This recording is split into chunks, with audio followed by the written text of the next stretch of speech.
The Diary of a Hidden Girl. The attic was silent except for the soft rustling of pages. Anne Frank, a 13-year-old girl, sat on a small wooden chair, her legs tucked beneath her. The room, a hidden space in the secret annex of an Amsterdam house, was not much more than a few rooms furnished with the barest necessities. The world outside was in turmoil, Nazi occupation, war, and the constant threat of discovery hung like a dark cloud. Anne had been in hiding for more than 2 years now, her family and a few others living in secret, cut off from the rest of the world. The days were long, and the nights seemed endless.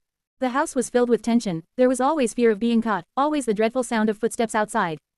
But in the quiet of the attic, Anne had something precious, her diary.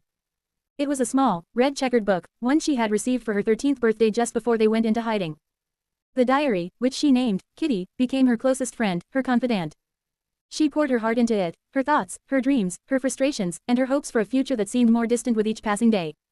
In her diary, Anne wrote not just about the war and the fear of discovery, but also about her inner life, her struggles with her family, her hopes for love, her thoughts about the world and her place in it.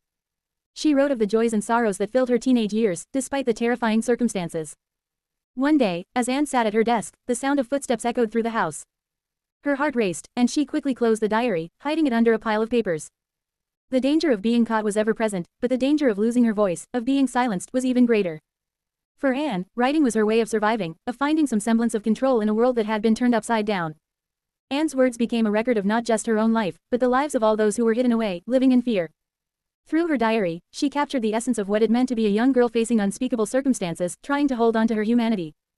She wrote about her dreams, about the things she would do once the war was over. She imagined a future filled with writing, travel, and love. She longed for freedom, for peace, and for the opportunity to be herself. In the face of oppression, Anne's spirit remained unbroken. Even as she wrote about her darkest moments, her doubts, her fears, the loss of hope, her words were a testament to the resilience of the human soul. Sadly, Anne's story ended abruptly. In 1944, the Frank family's hiding place was betrayed, and Anne was arrested, along with her sister Margot and their parents. They were deported to concentration camps, and Anne died in Bergen-Belsen in 1945, just weeks before the camp was liberated. But Anne's diary did not end with her death. After the war, her father, Otto Frank, the only surviving member of the family, found her diary and worked to have it published. The Diary of a Young Girl was first published in 1947, and it has since been translated into over 70 languages, touching millions of hearts around the world.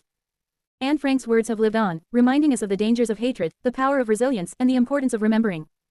Her diary serves as a powerful testament to the human spirit, a girl who, even in the darkest of times, dared to dream of a better world.